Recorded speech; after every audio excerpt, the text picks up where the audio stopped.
Hello everyone, welcome back to Li Tian's channel. So yesterday we talked about the standard impact for Duskmourn, and today we are going to cover about the limited portion. In this video we are going to split into two parts. The first part will be the lessons from Bloomburrow, and then the second part will be the differences from for Duskmourn from Bloomburrow. So first of all we talk about like the 3 lessons I learned from Bloomburrow. So first one, the power creep is real. So let's check out the highest win rate for each rarity. So in Mythic we have Season of Loss, 68% win rate. And then the Enchancer in Rare, 65.4% win rate. Hunter's Talent, Uncommon, 62.8% win rate. Saver, 59.9% win rate. So it is not hard for us to figure out like for each rarity there's around a 3% win rate gap there. So like when we know about like these type of power creep is real, when we spot the win rate differences, we know like we really want to be in the open color. Like when we in the open color, it is it is so much better. Like we are so much easier to get the cards with like higher win rate. So why do we think the power creep is real? There's about the card text length by the time. So this is the word count by ear. So it is not hard to spot. Like there's some fluctuation there, but then it is really easy for like there's a generate a upward slope there. So around from 1 to 2 years ago, I couldn't finish the spoiler in one time. At first I thought about maybe it's my problem for me getting old, but then I figured out that it is actually there are too many words in each card. Like sometimes you have the case or like the saga. Like the saga is like one card having a free part of text, right?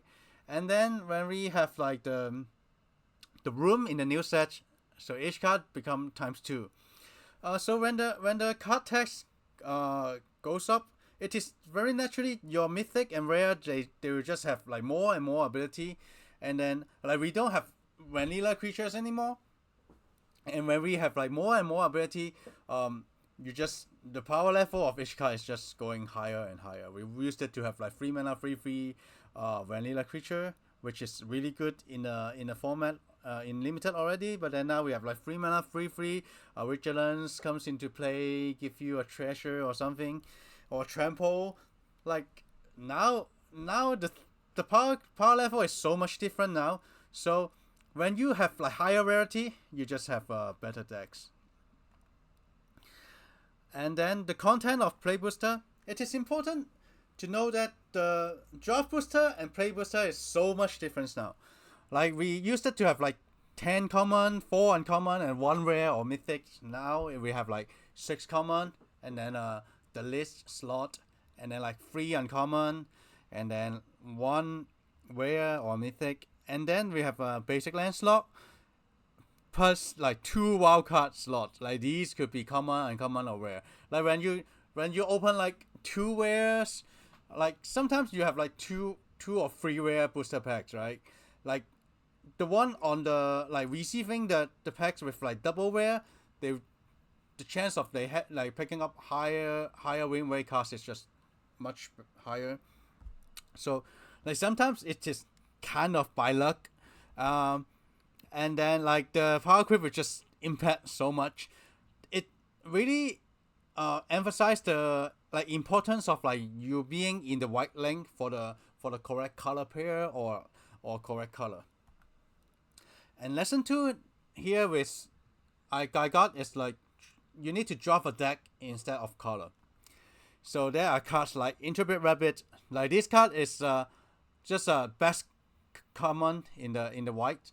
Like it fits into any single white decks, because like all the white decks are like aggressive creatures, creature based decks. It just fit into every white decks. But then now we have like these commons, like Rexbane Witness only good in like Ossoff life gain decks, And then the Pulver only good in the flock decks, which like you can just bring it for value. And then the Tempest Angler, you're just good in like decks with like maybe 13 to 15 spells, like with lots of cantrips or card drawings. Like when we like try to get these commons opened, like when we try to draft these commons late, they have like really good win percentage in the white decks, but they really sucks in like in the wrong decks. Like when you have like Boros, like Witness just does nothing, and when you go for the Golgari, the Pulver just really suck. Like it is a 2 mana 1/1 that really hard to cast, and the Angler is like 3 mana 2/2 doing nothing in a deck with only creatures. So it is important for us to know, like, try to draft a deck instead of color, because they just make your like you at some point a pack will dry up on rare and uncommon, and then there's still 6 commons in the decks in the pack, and then you need to make use of those commons. So there are 2 approach for us. The first approach is like try to break your opponent's synergy. Like as I said, like drafting a deck is so important now, and then like we try to draft a deck with like infinite synergy there. Removal is just the way to like stop your opponent's synergy. They try to, otherwise like maybe in a flock deck they just try to like bling, they bling their like value creatures. Like if you don't have a way to stop them, you just lose in the long game. And then like having removal to stop their synergy is really important. But then the problem is removal is like relatively high pick there, and then they just like in the first 4 or 5 picks, likely all the removal will be gone. So in this situation, what we need to do is like try to build your own synergy. So like cards like Crab is so good in a deck with like infinite spells. Like this is why like how is that becomes so good in the format, like later part of the format. When you are able to drop a deck like build around all these synergized common and uncommon, your deck will just naturally perform much better than a non-synergized deck. So the lesson 3 here is the meta game will actually shift. So this is the first like the win percentage for the top ladder in the first 2 weeks. We can see like Azorius and Iset is like 4 to 5% underpowered. And then when we look at the Absent color, they are just like these 3 color both above the average win rate there. But then when we look at the like 1 month later, the average is like 59.5 now. The Azorius is like around the average, and then Iset like also around the average. They just pick up like almost 4 to 5% win rate there. And then after that we saw like the Absent color, like we saw around like around 1% or like around average. Like Synestia and also like they are 1% above the average, and then the Golgari is like around the average. Now we have both Synestia and also they are just like below the average win rate, and then the Golgari they are actually like 1.5% below the average win rate. So we saw the win rate, they just shifted from the top archetype into the other like underperform archetype. One of the reason there is these like the blue color, they are actually fine color that no one is completing the color. So blue become the underdrafted color, and then when you get all the good cards comes together, like the high win rate cards with like higher rarity, they just naturally goes up with the win rate, and then you also like easier to like draft those decks, right? So it is important for us to understand this, so that our draft strategy will just shift from like the first 2 weeks. The draft strategy would just have like a huge change after a month. So after learning these 3 lessons, let's talk about the differences in Duskmourn. So the first difference is the mana fixing. In Bloomburrow, we have the Grotto, we have the Hathen. They are picking up like all color. When they wanna fix their mana, they will just pick up these two cards, right? When a player try to draft 3 color, they will just completing for these 2 cards. However, in Duskmourn, we have this common dual land cycle. So in your in your color, like when you're in green, you try to splash blue. You have like a green blue deck, or like in your like red green deck, you try to splash blue. It is so much easier to pick up. Like you have like 2 on color dual land that other players may not be completing, right? So this land cycle will just change a lot, especially like when you draft, maybe like when you draft off color boom style wear and mythics. It is so much easier for you to like just splash the card. And the differences too is the basic land slot. Let's put up this again, like the play booster content. So we have the basic land slot in Bloomburrow, like they are actually the basic land, right? But in Duskmourn, the basic land slot actually goes with this the dual land cycle. So in each booster, they actually have like 14 cards compared with the 13 cards in Bloomburrow. Like the Haven or the Grotto, they are actually in the 13 cards, like they are in the common slot. But this dual land is in the basic land slot.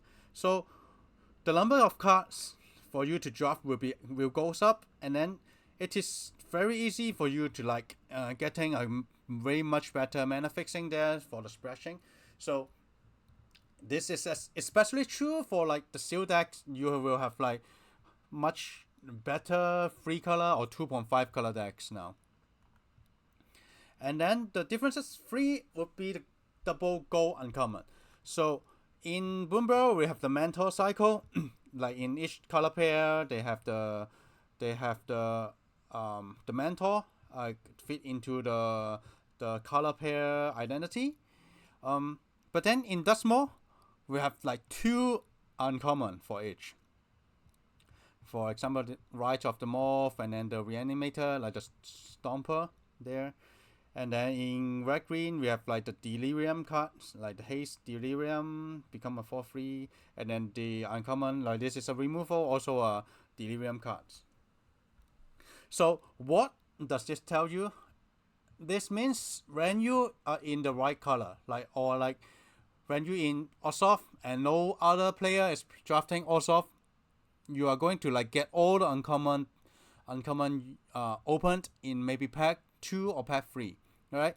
Like when you're in the correct color pair, it's just so rewarding for you to draft, to pick up all these uncommons. Like we mentioned about the power creep there, like the uncommon just have like so much higher win rate than the common.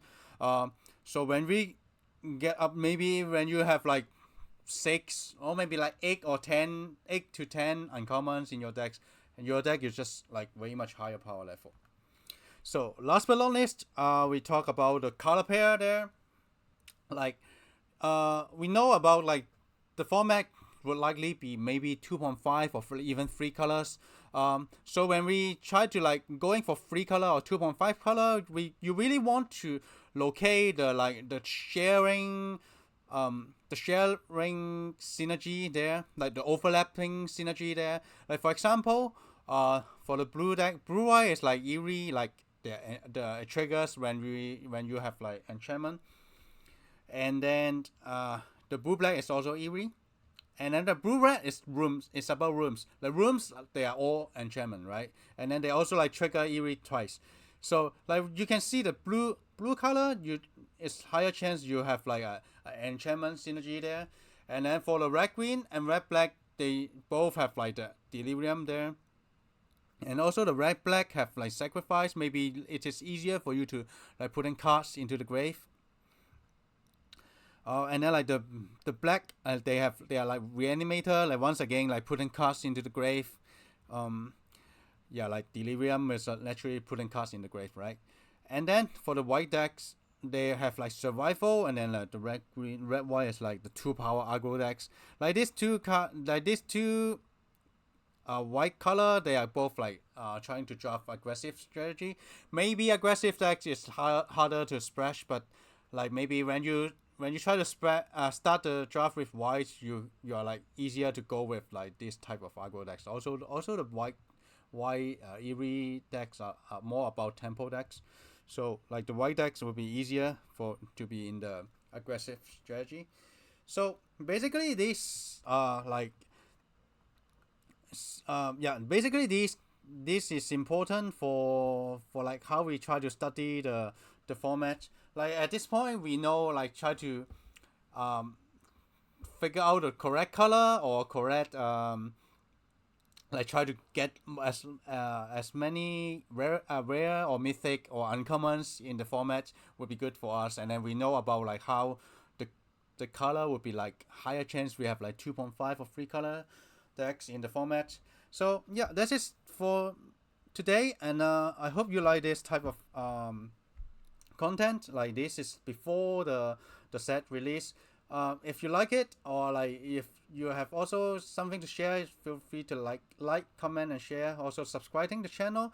And starting from tomorrow, we will have some draft video on the Duskmourn. Hopefully, we will have like a very good start there, and quickly learn the format enough to like having good some good performance in the arena open.